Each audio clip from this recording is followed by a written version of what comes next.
Welcome to Bob's Books, where I believe you deserve to see more than just a cover of a book. So I'm going to read you a little bit of books during this series. First one we're going to look at is Immortalis Carpe Noctem by Katie Salidas. This is a series about a girl named Alyssa who she ends up getting mugged in Las Vegas, and these guys beat her really hard. They're rape and rob her, and she would have died, only she ends up being saved by a vampire named Lysander. I'm sorry, Katie, if I mispronounce his name. And the only way you can figure to save her life, to keep her from dying, is to turn her into a vampire. So he turns her, and the books, the Immortalis series is about how Alyssa adjusts to being a vampire and some of the things she goes through as a new vampire. It's a very good series. I like it. I think it's very creative. She has her own take on vampires, what they're like, which is good. I mean, when you write, you should make up your own rules for stuff. So we're going to read a little bit of Immortalis Carpe Noctem. I'm going to let you see. You can see how good it is.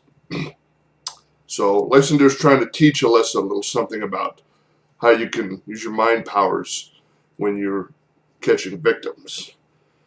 A wicked grin crossed his face. I knew he was about to do something to me, but I didn't know what it was. Now imagine your victim feeling this as you attack. He lifted his hand and brushed the side of my neck. His touch caused my skin to pimple with goose flesh. He looked down into my eyes. I felt the power of his stare intensify. A gray haze filled my head, and I suddenly felt weightless in my seat. My heart fluttered wildly like a hummingbird buzzing in my chest. A feeling of want took me, an overwhelming need for him to be close to me. I swooned, falling back into my chair. I caught my balance just as Lysander bent down eye level with me. His hand knotted me in my hair. He gently pulled my head backwards. Hot breath grazed the sensitive skin on my neck as he drew closer. It set my blood on fire. I suddenly needed to touch him, to feel his body against my own.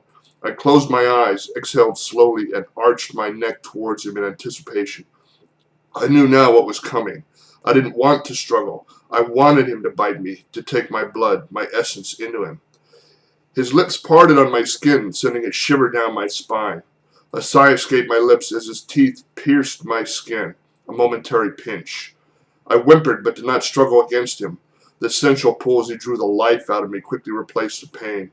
I wanted this. I wanted to be taken, to give all of myself to Lysander. Whatever he wanted from me he could have. I would die in his arms if he only asked.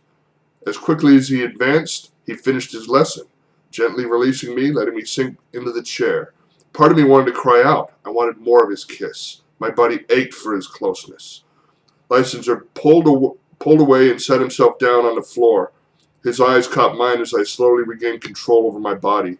We sat gazing at each other. I wondered if he had shown me some of the real feelings simmering underneath his usually emotionless exterior. It took a few minutes for me to completely recover from Lysander's advance. I sat back up on the chair, breathing slowly, trying to calm my pounding heart. Now, Alyssa, I want you to try that on me. Make me feel the same thing. Make me want to die in your arms. I don't know that I can do that. Pick up the book to find out how the rest of the lesson goes and what Alyssa really learns. It's a good series. Take a look.